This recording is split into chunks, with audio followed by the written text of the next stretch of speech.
Hi, I'm Jonathan Legg, coming to you from lockdown in Venice Beach, California.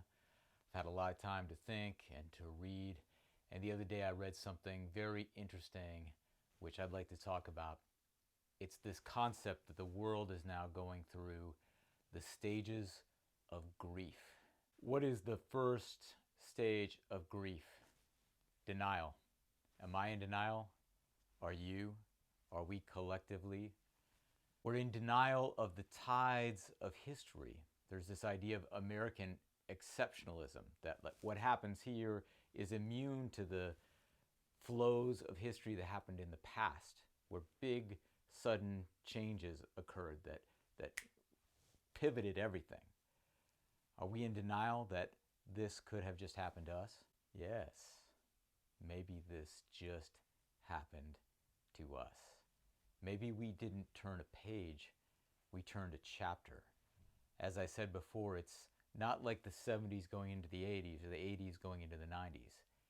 It's like the Middle Ages going into the Renaissance.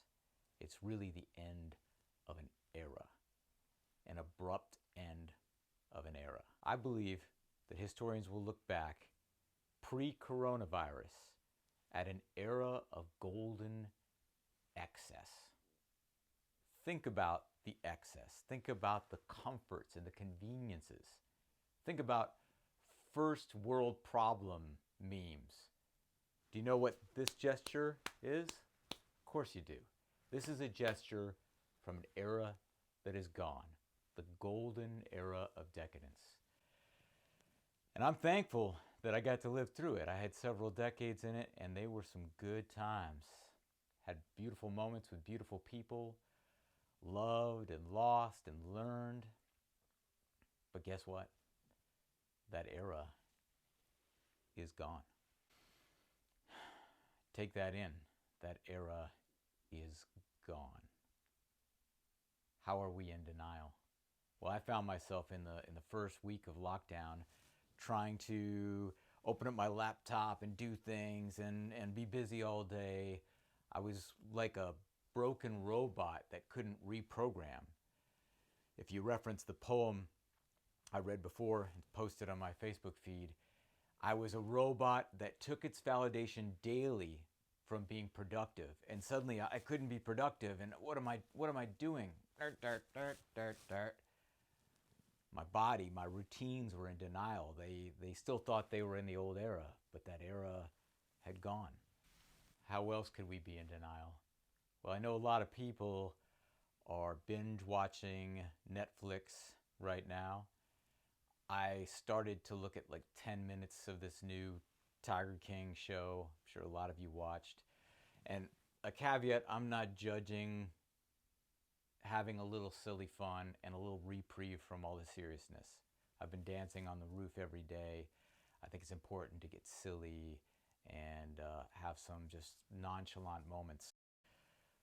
But as I was watching this video, it felt to me like masturbating to a sex tape of an old girlfriend who's now married and has kids. It's somehow inappropriate. It's somehow that time is gone.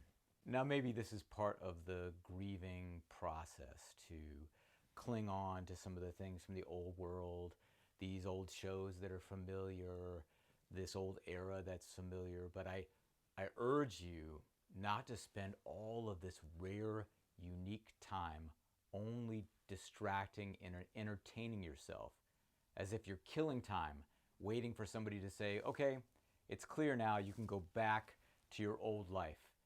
And you've lost this beautiful little moment to contemplate and think about what could be different. Now, if we are grieving, we will cycle through the other stages, and they won't necessarily be linear. We might jump around, like anger. Last night, the fear I had of something happening to my parents turned into anger for a second. I ripped open my shirt and I'm like, fuck this coronavirus. Come on, come on. And there's bargaining, which is, yeah, okay, if I stay here for a month, then we can go back to life as usual, right? Right? bargaining, there's depression. I don't need to explain that. And finally, there's acceptance. And acceptance is something I want to get to as fast as possible. Acceptance entails a scary surrender into the uncertain, into the unknown, into the void. Yeah, it's frightening. It's frightening to let go of the familiar and go into the open space, into the unknown, not knowing what's next.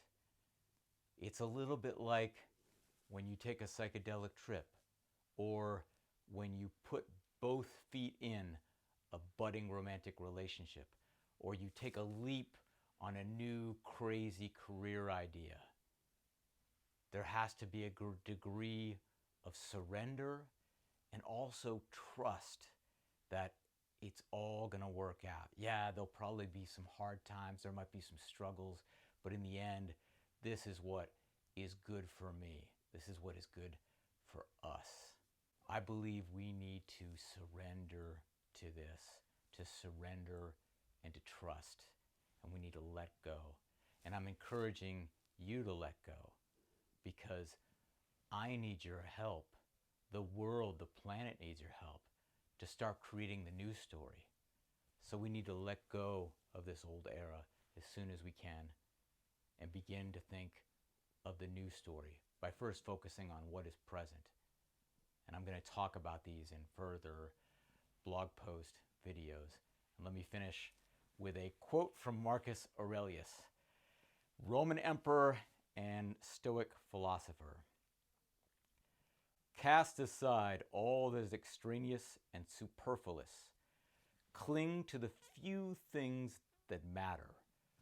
Remember that you only live in the present moment, a single indivisible point in time. The past is gone and the future is unknowable. Brief is the moment in which you live. Let's not live right now by holding on to the old and hoping we can go back to it. Let's let go of it. Be present with what is right now and look forward to a better future. I'm Jonathan Legg.